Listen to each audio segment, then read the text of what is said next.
دو قومی نظریے کیا ہیں اور نظریہ پاکستان کیا ہے جس کی بنیاد پر پاکستان بنا؟ بڑے ٹھنڈے دل سے میری بات کو سمجھیے گا۔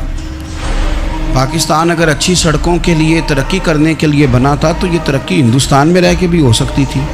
انڈیا والے کہتے ہیں کہ ہم نے ترقی نہیں کرنی، کچی سڑکوں پہ چلنا ہے، ہم نے ٹیکنالوجی نہیں بنی، یہ کام وہاں بھی ہو سکتا تھا۔ اگر آپ یہ کہیں کہ پاکستان جمہوریت کی مضبوطی کے لیے بنایا تھا کہ ڈکٹیٹر کوئی نہیں آئے گا، صرف جمہوری قوتیں کام کریں گی، تو جمہوریت میں تو انڈیا بظاہر آگے نکل گیا ہے، ان کی جمہوریت تو زیادہ اچھی نظر آتی ہے، کبھی ڈکٹیٹر نہیں آیا۔ آپ نے پاکستان کیوں بنایا؟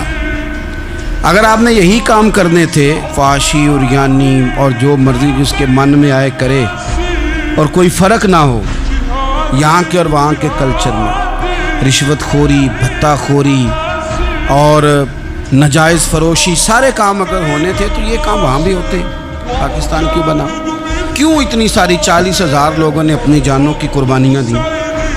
دنیا کی سب سے بڑی ہجرت ہوئی ہے، سب سے بڑی، جب پاکستان بنا۔ یہ سب سے بڑی ہجرت تھی، اتنی بڑی ہجرت ہی کبھی نہیں ہوئی۔ کیوں اتنا کچھ ہوا؟ تو اس لیے ہوا کہ ہمیں بتایا گیا تھا کہ وہاں نہ سوشلزم، نہ وہاں خالی جمہوریت کا راگ الاپا جائے گا، بلکہ ایک بلند نعرہ لگایا گیا تھا۔ نعرہ کیا تھا؟ پاکستان کا مطلب کیا؟ پاکستان کا مطلب کیا؟ لا الہ الا اللہ محمد رسول اللہ صلی اللہ علیہ۔ یہ عنوان بنایا گیا۔ غریب آدمی کو بتایا گیا کہ جب پاکستان بنے گا تو وہاں حضور کا نظام نافذ ہوگا، جاگیردار کی اور غریب کی تفریق ختم ہوگی۔ جس طرح امیر کے بچے کو کالج میں داخلہ ملے گا، غریب کے بچے کو بھی ملے گا۔ وہاں بتایا گیا کہ لوگ وہاں ہر لحاظ سے اپنے آپ کو برابر سمجھیں گے۔ وہاں وہی بات ہوگی جو جناب صدیق اکبر کرتے تھے، وہاں وہی جملے دہرائے جائیں گے جو حضرت عمر فرماتے تھے، وہاں اسی طرح غریب پر سخاوت کی جائے گی، اسے دیا جائے گا جس طرح حضرت عثمان غنی کرتے تھے، وہاں اسی طرح فقر کا دور دورہ ہوگا، سادگی کا حسن ہوگا، اپنائیت کا نور ہوگا جو مولا علی شیر خدا نے عطا فرمایا تھا۔ اس سوچ کی بنیاد پر پاکستان بنایا گیا، اس سوچ کی بنیاد پر، اور اسی سوچ کو آگے لے کر کے جایا گیا۔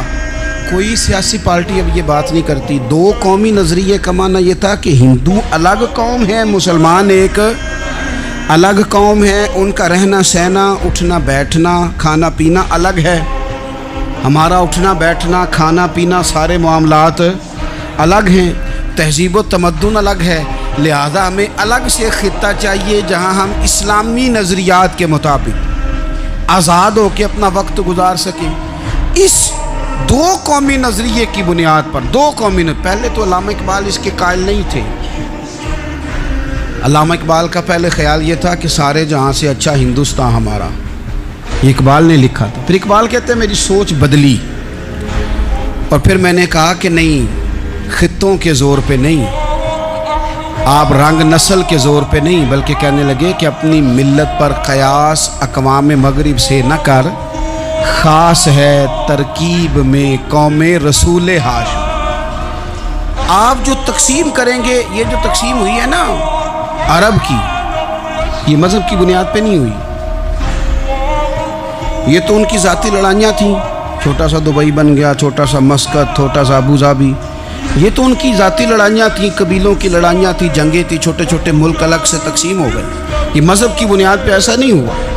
دنیا میں جتنی ریاستیں ٹوٹ کر بڑی ریاستوں سے الگ ہوئی تو اس میں یہ تھا کہ ہماری قوم الگ ہے، ہم سردار علیحدہ سے ہیں، اس لیے ہم علیحدگی پسند ہیں۔